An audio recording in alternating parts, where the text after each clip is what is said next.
Istri Pak Ustadz yang alim, part 3. Sebelum lanjut, bantu channel ini dengan menekan tombol subscribe dan like channel ini jika sudah. Terima kasih. Dan jangan lupa bantu follow Instagram saya alpratama44.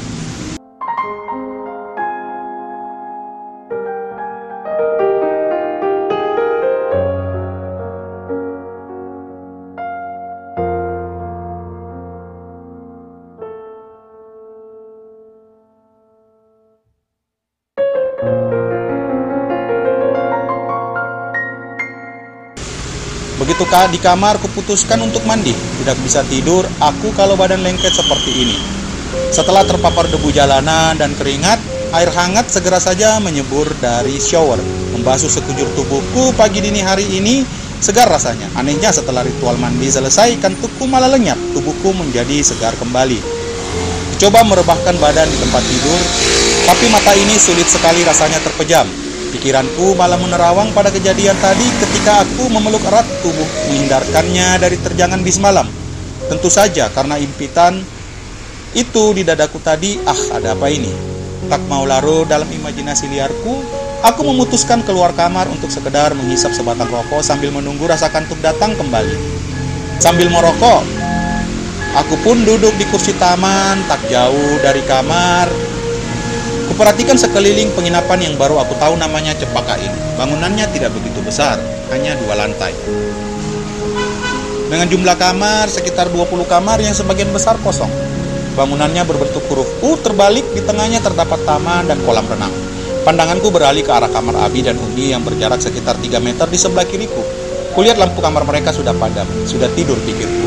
Aku terus menghisap rokokku dan menghembuskan asapnya ke udara. Tak lama, kulihat pintu kamar keluarga Abi dan Umi terbuka. Kulihat Umi sepertinya habis mandi keluar dari kamar untuk menjemur handuknya. Lampu teras yang tak seberapa terang cukup membantuku melihat sosok Umi. Dan aku tidak salah melihat, dia memang benar Umi. Apa aku tidak salah lihat nih? Dia hanya mengenakan baju tidur berbentuk piyama berwarna pink dengan bagian bawah celana panjang dan atasan berlengan pendek. Hijabnya tak dikenakan, menampilkan rambut yang cukup panjang tampak basah sepertinya habis keramas.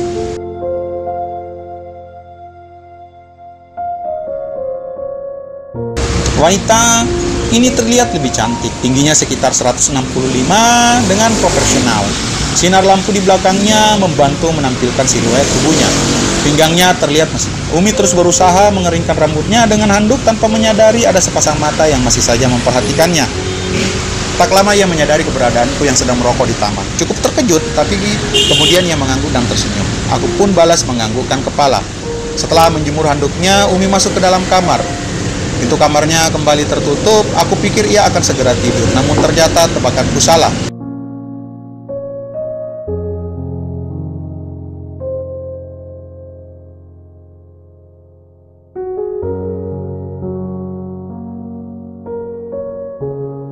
Kamarnya terbuka kembali. Ia tampaknya hanya menyisir rambutnya di dalam. Setelah menutup kembali pintu kamarnya, Umi berjalan menuju ke tempatku duduk. Apa yang dilakukannya? Kenapa ia menghampiriku? Jantungku mulai berdegup kencang menantikan kejadian selanjutnya. Aku jadi salah tingkah. Loh, kenapa aku jadi seperti remaja yang sedang kasmaran begini sih? Kemana spirit? Tenang brother, take it easy. Sebuah monolog tercipta meredakan suasana hatiku.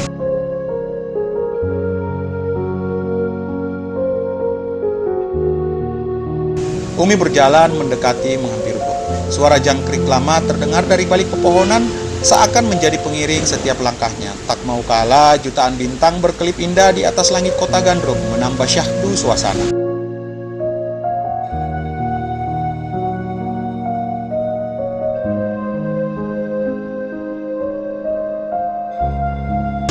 Semerbak harum aroma wewangian sabun mandi seketika menyergap indera penciuman.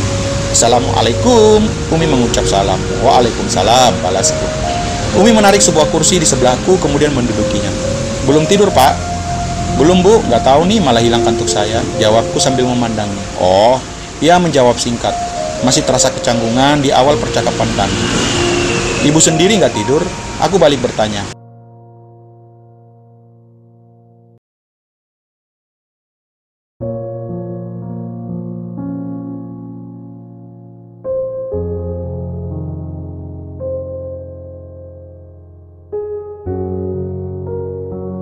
Sama pak, belum ngantuk juga. Ah, ikut-ikutan, aku berkata lirih. Apa pak? Tanyanya sambil menolehkan wajah ke arahku seakan hendak meyakinkan kalimat yang baru saja didengarnya. Ah, nggak apa-apa, jawabku sambil tertawa cuek. Iya apaan sih? Enggak kok, nggak ikut-ikutan, emang belum ngantuk juga, jawabnya sambil merajuk. Tuh kan emang udah dengar dari tadi, pura-pura aja, jawabku asal.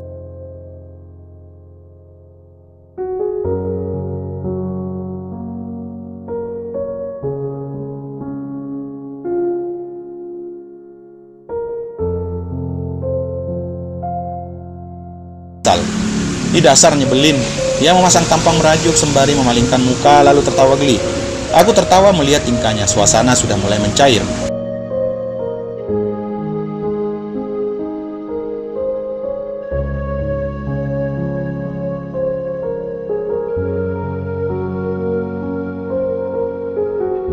Suami sudah tidur, sudah tuh ada ngorok.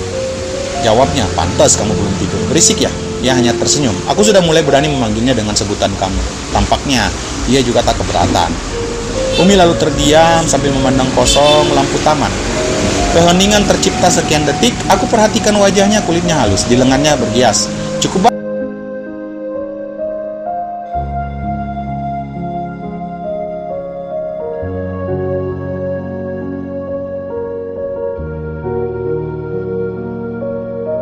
Ada apa sih pak, kok ngeliatin saya terus?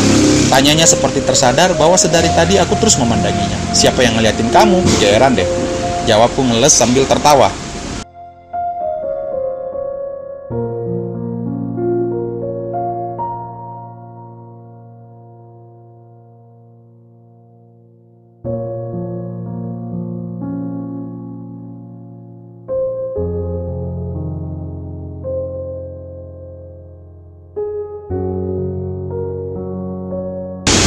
Kali ini ia berusaha mencubit pinggangku. Aku tertawa sambil mencoba berkelit dari serangan cubitannya. Wah, cukup berani juga ibu ini, sudah main cubit-cubitan aja. Bisa dikondisikan nih. By the way, tolong jangan panggil aku bapak dong. Emang aku udah setua itu apa? Loh emang udah tua, jawabnya asal sepertinya membalas dendam atas candaanku tadi. Terus panggil apa dong? Tanyanya lagi.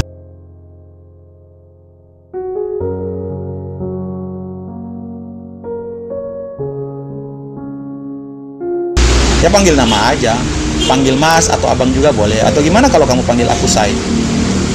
Tapi tolong pastikan Say-nya bukan Say, jawabku sambil tertawa.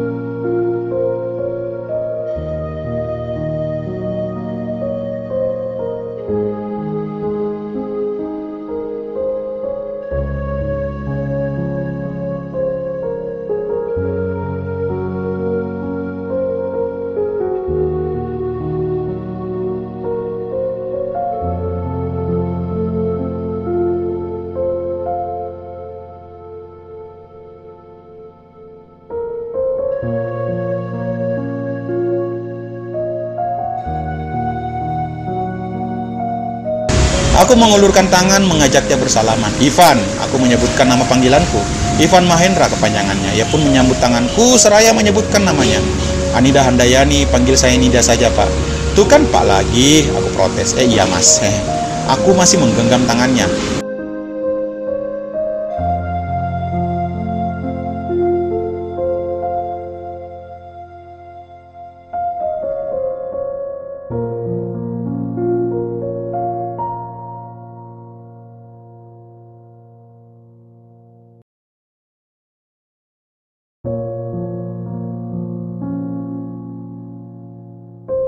Kemudian ia menarik tangannya, tersadar kalau aku masih menggenggam tangannya. Nida tersenyum malu-malu.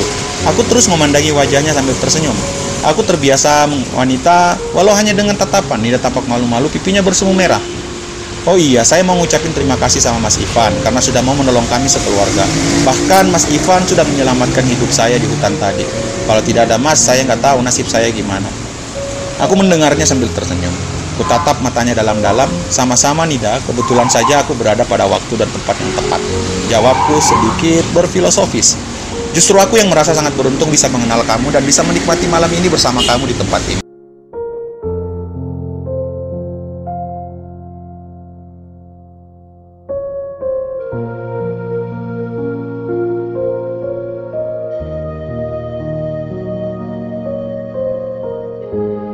Tarik tangannya perlahan, Ku genggam kedua telapak tangannya dan kutepuk-tepuk pelan. Coba melancarkan rayuan mautku yang biasanya jarang gagal. Iseng-iseng berhadiah pikirku. Nida melirik ke arahku tersipu malu, kemudian menundukkan kepalanya sambil tersenyum manis. Aku agak ngeri-ngeri juga sih ngelihat senyumnya yang manis, takut diabetes. Kedua telapak tangannya masih dalam genggamanku. Tidak ada penolakan, tidak ditarik juga, masih tetap nyaman dalam posisinya. Kurasakan jemari tangannya sedang bergerak, mungkin meredakan suasana hatinya. Kena, batinku melonjak. Aku sedikit mencondongkan wajahku ke arah wajahnya. Kedua matanya mulai terpejam. Kena lagi. Kalian pernah kan berada di posisi yang sama sepertiku ini? Dan udah dapat ditebak kejadian selanjutnya akan seperti apa. Sebagai laki-laki sejati, tentu saja aku sudah tahu apa yang harus aku lakukan selanjutnya. Bersambung part 4, bagian akhir season 1.